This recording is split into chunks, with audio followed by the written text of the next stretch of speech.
Hello everyone, welcome to Textbook Super Coaching YouTube channel and for the Toppers Talk session. Myself Dr. Hena Tower, your paper number 2 education faculty. एक गाना सुना था, कहते एक कविता है ये कि इन मुश्किलों से कह दो कि मेरा खुदा बड़ा है। यही इन्हीं लाइनों के साथ आज मैं इस कविता के साथ अपने सेशन की शुरुआत करूंगी, क्योंकि एक इतना इंस्पिरेशनल मैसेज मेरी स्टूडेंट नेहा आप लोगों के लिए आज इस सेशन में लेके आई है। So today we have Neha with us, जिसने ये साबित करा है कि मुश्किलें तो आती हैं, लेकिन जब तक मेरा खुदा मेरे साथ है ये मुश्किलें बड़ी नहीं है। और नेहा, इनके बारे में मैं बताना चाहूँगी, ये गाज़ियाबाद से है Neha. She has recently cracked her GRF in December 2023 examination. इससे पहले नेहा ने अपना नेट भी क्लियर करा है अब जून 2023 में, एंड इससे पहले नेहा का जो मार्च वाला अटैम्प्ट था उसमें उसका पेपर क्लियर नहीं हुआ था। So in the third attempt she made it for JRF। In the first attempt उसका क्लियर नहीं हुआ, in the second attempt she made it for NET, and in the third attempt she has cracked her NET JRF। लेकिन ये कहानी 3 attempt के बीच में काफ़ी ज़्यादा नाजुक मोड़ पे आई थी, जहाँ पर नेहा की प्रिपरेशन पे भी कुछ ब्रेक लगा था, जिसके बारे में नेहा आपको बताएगी। और इस टफ सिचुएशन में she was able to crack the exam. तो शायद आपको लगेगा कि वी आर ब्लेस्ड, और आपको लगेगा अब मैं नहीं रुकने वाला और अब मेरा पेपर नहीं रुकने वाला। तो Neha, I want you to tell the students how did you manage and what happened, और इस स्थिति के बाद भी आपने कैसे अपना एग्ज़ाम निकाला। यस मैम फर्स्ट अटैम्प्ट तो जैसे आपने बता दिया है कि मैंने मार्च में दिया था, तो वहाँ पर मेरी एमएड जो थी वो अपीयरिंग थी, तो मेरे को इतना टाइम नहीं मिल पाया क्योंकि सेमेस्टर वाइज मेरे एग्ज़ाम्स होते थे, तो मेरा एग्ज़ाम्स चल रहे थे, तो 6 से 7 दिन का मुझे टाइम मिल पाया था, तो मेरा वो नहीं हो पाया था। फिर मैंने जून में दोबारा से डाला एग्ज़ाम के लिए फॉर्म, तो वो वाला मेरा हो गया और मेरा नेट क्लियर हुआ सिर्फ, जबकि मैं JRF के लिए चाहती थी कि मैं JRF क्लियर करूँ। फिर इसी बीच हुआ कि मई में मेरे फादर अनफॉर्चुनेटली एक्सपायर हो गए, और वो ऐसा मोमेंट था कि मैं अंदर से बहुत ज़्यादा टूट गई थी। लेकिन जब मैं अपनी फैमिली मेम्बर्स की तरफ देखती थी, अपने ब्रदर के लिए जो मेरे लिए इतना स्ट्रगल कर रहे थे, अपनी मम्मी की तरफ, तो मेरे को अंदर से फील आता था कि नहीं, अब मन था कि इमोशनली मैं टूट चुकी थी, बट फिर भी मुझे कहीं ना कहीं अपने आप को स्ट्रॉन्ग रखना था, क्योंकि दूसरे मेम्बर्स को मैं देखती थी तो मेरे को अंदर से फील होता था कि यार मैं नहीं रुक सकती, अब मुझे इनके लिए कुछ करना है। फिर मैंने अपने आप को बहुत स्ट्रॉन्ग बनाया, और सच बताऊं तो मुझे वो पीरियड भी याद नहीं है, क्योंकि सब लोग उस पेनफुल जो पीरियड था उसको देख रहे थे, महसूस कर रहे थे, लेकिन मैंने अपने आप को ऐसा बना लिया कि मेरे को इसको फील ही नहीं करना है, क्योंकि अगर मैं फील करती थोड़ा सा भी तो मैं बिल्कुल टूट जाती, और उससे बाहर आने में मुझे बहुत टाइम लगता। और मैंने आपको ऐसे ही स्ट्रॉन्ग बनाते हुए मैंने दिसंबर का जो एग्ज़ाम था वो डाला, और फिर मैंने मेहनत की खूब दबा के और खूब अच्छे से पढ़ा। हिना मैम ने मेरी बहुत हेल्प की, बहुत हेल्प की। और हिना मैम की एक अच्छी बात ये है कि वो आपको पर्सनली मैसेज पे इमोशनली भी बहुत सपोर्ट करती है। आप कभी भी उनको क्वेश्चंस डालोगे तो तुरंत रिप्लाई करती है विद इन सेकेंड्स। स्टूडेंट्स, मैं आपको यही कहूँगी कि देखा, उसने साबित किया ना कि इन मुश्किलों के आगे कुछ नहीं, कोई नहीं, मैं फिर भी आगे बढ़ूँगी।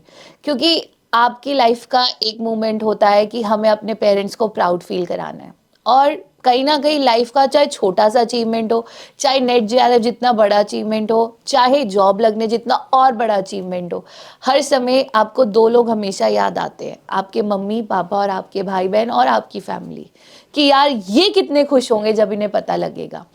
और कहीं ना कहीं जब जून में नेहा ने नेट निकाला था, उस समय पापा नहीं थे, लेकिन फिर भी कहीं ना कहीं शी नोज़ कि वो जहाँ भी है वो उसे देख रहे हैं, एंड वही एक फीलिंग ने उसको आगे बढ़ने की हिम्मत दी, और फैमिली के लिए उसने आगे बढ़ी। मई के बाद जून में पेपर देने जाने के लिए भी एक बहुत हिम्मत की ज़रूरत है, and I can't express that. कहते हैं ना, मुझे ऐसा लगता है शक्ति तो कहीं से भी मिलती है, पावर कहीं से भी मिलती है, सीख कहीं से भी मिलती है, और आज हमने भी सीखा, कहीं ना कहीं मैंने भी नेहा से सीखा आज कि किसी भी परिस्थिति, किसी भी चैलेंजिंग सिचुएशन में हारना नहीं। क्योंकि अगर आप हिम्मत करोगे, आपने भी देखा था, एक बार मैंने माउंट एवरेस्ट मूवी देखी नेहा, उसमें मैंने देखा कि कितने लोग माउंट एवरेस्ट पे जाने लगे, लेकिन जो हार मानता रहा वो नीचे नीचे नीचे नीचे डरता रहा, लेकिन जो एंड तक गया, एंड तक जाकर भी उसने हिम्मत नहीं हारी उसने, एंड कि हमने वापस जाना है अपनी फैमिली के लिए। एंड वही नेहा को हर मोड़ पे अपनी फैमिली दिखी, अपना भाई दिखा जो उसके लिए इतना सपोर्टिव है, मम्मी दिखेगी, आज मुझे करना है अपनी फैमिली के लिए भी, मुझे एक एक सपोर्ट सिस्टम बनना है, चाहे फाइनेंशियली चाहे इमोशनली। सो ऐसी कोई भी एक रीज़न आपकी लाइफ में भी होगी कि मुझे ये करना है, और उसी रीज़न को अपने दिमाग में रखोगे तो ये नेट JRF तो ये है, ये ऐसे हो जाएगा। अभी तो लाइफ में बहुत ऊंचा उड़ना है आप सब ने, and this is the first step. तो देखो, पहला पेपर क्लियर नहीं हुआ, दूसरी बार नेट हुआ, फिर भी चाहती तो रुक जाती, क्या हो गया, नेट तो हो गया था ना, क्या हुआ, नहीं। उसने कहा नहीं, मैं थर्ड अटेम्प्ट फिर दूंगी JRF के लिए। और आप बोलते हो मैम मेरा फर्स्ट अटेम्प्ट नहीं हुआ, मैम मेरा सेकंड अटेम्प्ट नहीं हुआ। अरे उसमें क्या हो गया? अब मैंने आपको टेक्स्ट बुक पे आपको ऐसे बच्चे मिले जिन्होंने फर्स्ट अटेम्प्ट में नेट JRF निकाला, ऐसे बच्चे मिले जिन्होंने फर्स्ट अटेम्प्ट में नेट निकाला, ऐसे बच्चे मिले जिन्होंने फर्स्ट सेकंड में नहीं निकाला, थर्ड में निकाला, और ऐसे भी बच्चे मिले जिन्होंने फर्स्ट सेकंड और थर्ड में भी नहीं निकाला, फोर्थ में निकाला। सब है यहाँ। लेकिन ज़रूरत किस चीज़ की है? ज़रूरत है कि आपके अंदर वो स्पिरिट रहना चाहिए कि मुझे एग्ज़ाम क्लियर करना है। कुछ रीजंस, कुछ भी रीजंस हो सकते हैं कि आपका एग्ज़ाम फर्स्ट अटेम्प्ट में क्यों नहीं क्लियर हुआ, सेकंड में हुआ, थर्ड, कोई मैटर नहीं करता। तो नेहा, आप इनको समझाइए, बताइए कि क्या स्ट्रैटेजी आपने एग्जैक्टली यूज़ करी दोनों पेपर 1 और पेपर 2 के लिए। Yes ma'am, ma'am strategy plays an important role if you want to crack any exam. तो स्ट्रेटेजी हमारी सही हो, ये बहुत ज़्यादा इंपॉर्टेंट होता है। बिल्कुल। ऐसा है, नहीं हो सकता कि हम सिर्फ मॉक टेस्ट ही लगा रहे हैं, सिर्फ हम प्रीवियस टेस्ट ही लगा रहे हैं, हमें कंसेप्ट बिल्कुल भी क्लियर नहीं है। तो हमें सबसे पहले अपना कंसेप्ट क्लियर करना है। बिल्कुल, ठीक है, हमें अपना फाउंडेशन बनाना है। फिर हम उसके शॉर्ट नोट्स बनाएंगे, छोटे छोटे शॉर्ट नोट्स बनाने के बाद हम उनको रिवाइज करेंगे। अगर आप अपने नोट्स को 3 से 4 बार अच्छे से रिवाइज कर लेते हैं बार बार, तो कभी आप नहीं भूल सकते अपने कंसेप्ट को। बिल्कुल, आपका फाउंडेशन बहुत अच्छा बन जाता है। और जब आप 3 से 4 बार उनको रिवाइज कर लेते हैं, फिर आपको मॉक टेस्ट लगाना स्टार्ट करना है। और PY को आप जितने लगाएंगे, आपको पता चल जाएगा कि क्वेश्चंस किस तरह के आते हैं, कौन से टॉपिक्स ज़्यादा पूछे जाते हैं एग्जाम में। तो नेहा, फिर बेसिकली ये है कि पहले इनको कॉन्सेप्ट पे फोकस करना चाहिए, and after concept towards the questions. तो ये सीक्रेट दिया है नेहा ने आपको, पहले conceptual clarity and then you move towards your previous years questions and MCQs। तो नेहा, पेपर 1 को और पेपर 2 को आप बैलेंस कैसे करते थे? यस मैम, जैसे पेपर 1 में मेरे 28 क्वेश्चंस ठीक थे, तो उसके लिए मैंने सबसे पहले पेपर 1 को ही लिया था, और मैंने उन टॉपिक्स को पहले चूज किया जिन पर मुझे प्रैक्टिस करनी थी। 28 क्वेश्चन सही थे, वाह। और मतलब वो क्वेश्चन, वो वाले यूनिट्स मैंने चूज किए, जैसे ICT हुआ। हाँ, यूनिट्स बताओ जो इजी है, जो डिफिकल्ट। हाँ, जैसे DI हुआ, इंडियन लॉजिक हुआ।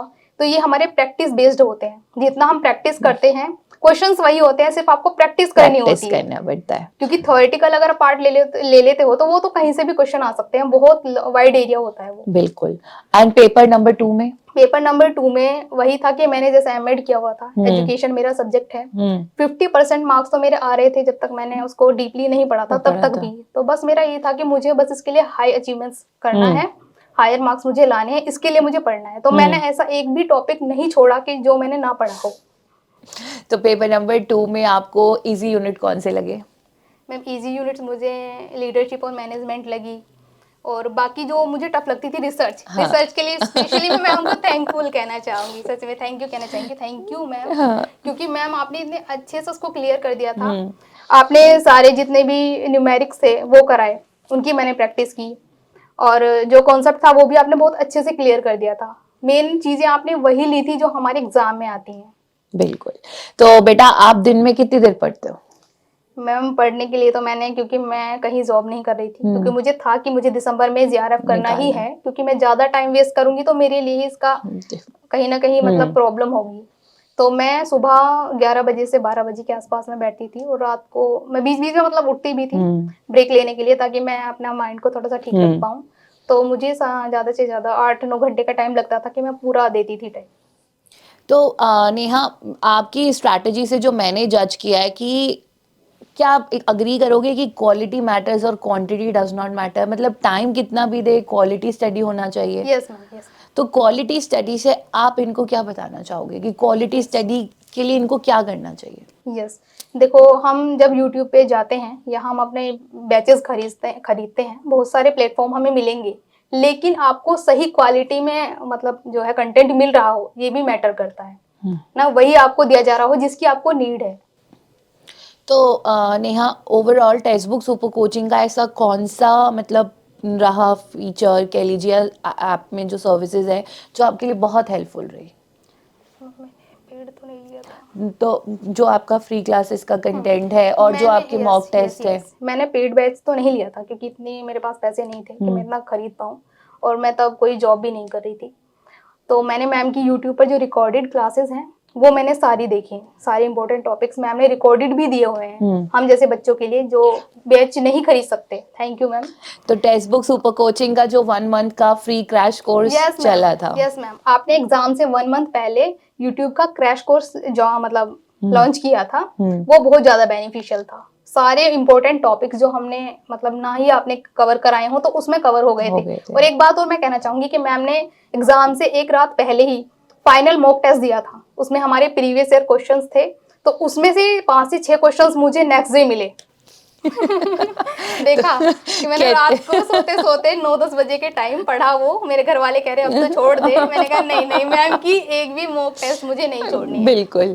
तो ये तो मैं आपको बता दूं, ये हर साल हर अटेम्प्ट से पहले होता है। जब भी एग्जाम होगा, जो लास्ट एक वीक के क्वेश्चंस होते हैं वो मैं पूरा साल बच्चों को नहीं देती हूँ, पूरा साल वेट करती हूँ, क्योंकि वो पहले दे देंगे ना तो बच्चे को लगेगा यार ये इतना मुश्किल पेपर आता है, लेकिन एंड तक आप बिल्कुल तैयार हो जाते हो। कहते हैं ना चीज खाना पक चुका है, ऊपर अब वो गार्निशिंग का काम रह गया है। तो एंड में जरूर ऐसे क्वेश्चंस नेक्स्ट डे आपको 1 या 2 दिन पहले मैं वो क्वेश्चंस डालना शुरू कर देती हूँ कि अब बच्चे को लगता है अब तो ये मुश्किल नहीं है, उसका एक कॉन्फिडेंस आ जाता है और वही same questions next day repeat होते हैं। ऐसी कह लीजिए हम भी मेहनत है, हम भी लगे रहते हैं, दिन रात एक करते हैं, और कृपा है कह सकते हैं हम भी भगवान जी की जो दे रहे हैं अभी तक तो वो बच्चों को मिल रहा है एग्जाम में। और आगे भी पूरी कोशिश कर रहे हैं हम टेक्स्ट बुक सुपर कोचिंग पे कि वो उस कंटेंट को, उस क्वेश्चंस को ला सके। जैसा कि नेहा ने कहा कि हर एक बच्चा आके कहे कि मैम जिस दिन पेपर था एक दिन पहले जो आपने दिया वो नेक्स्ट दिन एग्जाम में मिल रहा है। तो आगे भी ये चलता रहेगा। तो नेहा, आपको क्या लगता है कि पेपर 1 कोई गेम चेंजर कहते हैं? स्ट्रेस मैनेजमेंट होता है, टाइम प्रेशर बहुत रहता है कि 3 घंटे में पेपर कंप्लीट करना है, पेपर 1 का क्वेश्चन नहीं हो रहा, तो ये सब चीजों के लिए आपका सजेशन? जैसे कि हम पेपर के लिए बैठते हैं तो हमारे पास जो है मेंटली प्रेशर होता है बहुत ज्यादा, और हम क्या करते हैं कि हम एक ही क्वेश्चन पे अटक जाते हैं। बहुत से बच्चे करते हैं कि एक ही क्वेश्चन पे अटक गए कि मैं इसको सोल्व भी कर रहा हूँ, टाइम नहीं देख रहे हो, लेकिन हम ऐसा नहीं कर रहा है। जितना लिमिटेड टाइम उसके लिए है 1 मिनट या जितने भी आपने डिसाइड किया है, तो आप उसको छोड़कर अगर उसमें नहीं हो रहा है ना आगे बढ़ जाना है आपको, क्योंकि आप एक क्वेश्चन के लिए अपना पूरा पेपर खराब नहीं कर सकते हैं। बिल्कुल। तो अगर आपको ऐसा लगता है पेपर में कोई क्वेश्चन आपको नहीं आता तो just move towards the next question, ऐसा कुछ हुआ आपके साथ एग्जाम? बिल्कुल हुआ मैम, मेरे साथ डीआई में ये हुआ क्योंकि डीआई की मैंने इतनी प्रैक्टिस की थी फिर भी मेरे पास जब डीआई आया तो मेंटली प्रेशर था और मैं देखकर उसको थोड़ा सा घबरा गई। तो मैंने उसको सॉल्व किया, मैंने उसमें 10 से 15 मिनट्स अपने दिए, लेकिन मुझसे एक भी क्वेश्चन सॉल्व नहीं हुआ। फिर मैंने देखा टाइम यार 15 मिनट्स हो चुके हैं, अब मैंने आगे बढ़ने का सोचा, मैंने सारा पेपर सॉल्व कर लिया और लास्ट में फिर जब मेरे पास टाइम बचा तब मैंने उसको सॉल्व किया। एंड पेपर में जब आप रीडिंग कॉम्प्रिहेंशन करते हैं तो बच्चे कहते हैं उसमें मेरा टाइम बहुत वेस्ट होता है, उसके लिए कोई super trick? Ma'am reading comprehension तो ये कि पहले आप जब रीडिंग कॉम्प्रिहेंशन करेंगे पहले आप उसको एक बार ऊपर से पूरा पढ़ ले ताकि आपको आइडिया हो जाएगा कि किस तरह का आपको कॉम्प्रिहेंशन मिला है। और मेरे साथ बहुत अच्छा हुआ कि मैंने रात को ही हंसा मेहता कमेटी और दुर्गा देशमुख कमेटी जो थी वो पढ़ी थी और वो मेरा उसमें आ गया, कॉम्प्रिहेंशन में आ गया। और कुछ क्वेश्चंस तो ऐसे थे जो सिर्फ मेरे को देख के ही अच्छा कौन से सन में आई टिक लगाया, मेरे को पढ़ने की भी जरूरत नहीं पड़ी। तो ये सारी चीजें वही मैं आपको दोबारा बोलूंगी, एक भी टॉपिक ये मत सोचना कि छोटा है ना, क्वेश्चंस कहीं से भी आते हैं और आपको अगर आप पूरा डीपली नहीं पढ़ पा रहे तो फाउंडेशन तो आपको पता ही हो उसका। तो पेपर 1 और पेपर 2 को आप कैसे बैलेंस करते थे? पहले आपने पेपर 1 पढ़ा या दोनों साथ साथ पढ़े या वीकेंड्स पे पेपर 1 पढ़ा? तो how did you manage both the papers all together? Ma'am मैंने ऐसे मैनेज किया कि पेपर फर्स्ट जैसे मैंने आपको बताया, मैंने जो प्रैक्टिस वाइज जो मेरे यूनिट्स है उनको पहले ही क्लियर कर लिया था, सिर्फ मैं उनकी डेली प्रैक्टिस करती थी। तो उसमें आप प्रीति मैम और तुलिका मैम की क्लासेस? प्रीति मैम की क्लासेस जो है बहुत बेनिफिशियल मेरे लिए रही। तुलिका मैम का मैंने ज्यादा नहीं पढ़ा क्योंकि वो बहुत वाइड एरिया था, एनवायरनमेंट वगैरह ये सारी चीजें। जो आईसीटी, डीईआई और ये लॉजिकल रीजनिंग था ये प्रीति मैम बहुत अच्छे से डिफाइन करती हैं, बहुत अच्छे से पढ़ाती हैं। वो वही क्वेश्चंस लेके आती हैं जो टफेस्ट होते हैं स्टूडेंट्स के लिए, क्योंकि इजीली क्वेश्चंस जो है बच्चे कर लेते हैं जो इजी होते हैं। तो ऐसे ही मैंने किया, तो मैं उसकी साथ के साथ प्रैक्टिस करती रहती थी। प्रैक्टिस के क्वेश्चंस थे हाँ। और जो थ्योरेटिकल था उसको मैं डेली पढ़ती थी, Okay. रिवाइज करती रहती थी। एंड साथ साथ और पेपर टू 2 भी साथ है, पेपर 2 को मैंने ज्यादा करा, लेकिन दिया। आपने दोनों को बैलेंस किया, आप एक को भी छोड़ नहीं छोड़ सकते। नहीं सकते। तो ये सीक्रेट याद रखना, she has balance both the papers together. तो आप एक को भी ये नहीं इसको कम कर लिया इसको ज्यादा कर लिया, पेपर 1 गेम चेंज करेगा यस end मैम, में। करता है गेम चेंज। अगर मेरे 28 मार्क्स नहीं होते तो 210 का मेरा जो है स्कोर नहीं होता। सी 210 का स्कोर, 210 मतलब बच्चे तो आसमान छू रहे, कहते हाइट्स पे भी हाइट्स कट ऑफ चली जाएगी। अब पता नहीं जून में क्या होने वाला है नेहा। तो नेहा, इन जून 2024 में अपीयरिंग स्टूडेंट्स के लिए आपका मैसेज क्या जाएगा, motivational message? Yes, motivational message मेरा यही जाएगा कि कैसी भी सिचुएशन आपके पास है, सबसे पहले क्रैक करने के लिए होता है कि आप अंदर से बिल्कुल अपने आप ऑनेस्ट हैं। ऐसा नहीं है कि आप पढ़ नहीं रहे हैं, एग्जाम में चले गए हैं, फिर कह रहे हैं कि हुआ नहीं मेरे एग्जाम। ऐसा नहीं हो सकता। अगर आप अपना 100% देते हैं तो आपका स्कोर भी उसके अकॉर्डिंग आता है जरूर। और उस टेक्स्ट बुक को जरूर ज्वाइन करें। आप एक बार खुद एक्सपीरियंस करें कि टेक्स्ट बुक कैसे आपको बेनिफिट करता है। बिल्कुल। So thank you so much Neha for coming over here and guiding our students and showing them a road map कि अब आपको अपनी ये जो JRF की जर्नी कैसे पूरी करनी है। और सबसे अच्छी बात मुझे ये लगी कि परिस्थिति चैलेंजेस कैसा भी था, नेहा ने हार नहीं मानी। और ये एक मोटिवेशनल नहीं, ये एक सच्चाई है कि हम अगर डर जाएंगे ना तो मुसीबत कहा ही किसी जाता है कि ये डर जाओ। तो आपको बस रुकना नहीं है, चाहे फर्स्ट अटेम्प्ट है, चाहे सेकंड है, चाहे थर्ड है, भूल जाओ इन सब बातों को। घर में क्या चल रहा है, घर वाले सपोर्ट कर रहे हैं, कोई आपको सुना रहा है, कोई आपको कह रहा है अरे तेरा क्लियर नहीं हुआ, तो इन सब चीज़ों से डरने की जरूरत नहीं है। उस समय नेहा को याद मेरे साथ रखना। भी हुआ है। ऐसा नहीं है कि यही एक सिचुएशन थी। जहाँ से मैं आती हूँ बहुत बेकार मतलब बहुत लोग आपको थोड़ा सा इतने एजुकेटेड लोग वहाँ पर नहीं है, ये कह सकते हैं। तो वहाँ पर वही सुनने को मिलता था, यार इतनी एज हो रही है, क्योंकि उनका लड़कियों को देखकर सिर्फ यही है कि शादी कर दो, शादी कर दो। लेकिन हमारे घर का एनवायरनमेंट ऐसा नहीं है। मेरे पापा, मेरी मम्मी, मेरा ब्रदर जो है मोस्टली मेरे लिए बहुत ज़्यादा सपोर्टिव रहा। तो देखिए, अगर यही नेहा कह देती मुझे नहीं पढ़ना ना, तो ये भी कह देते नहीं पढ़ना। खुद के लिए खड़े होना पड़ता है, आवाज़ लगानी पड़ती है। तो शी सेड कि मुझे पढ़ना है, तो देखो आज सब साथ दे रहे हैं। तो डरो मत, it's all part and parcel of life. बस ये मान लो कि मुझे करके दिखाना है, और वो होगा। So with this, we come to the end of this interview. Thank you so much, Neha, for coming over here. And thank you, students, for joining us. Do drop a good wishes and a congratulation message for Neha. Bless her with your good wishes. And channel को like, share, subscribe करना बिल्कुल मत भूलिएगा. Take care, students. See you soon.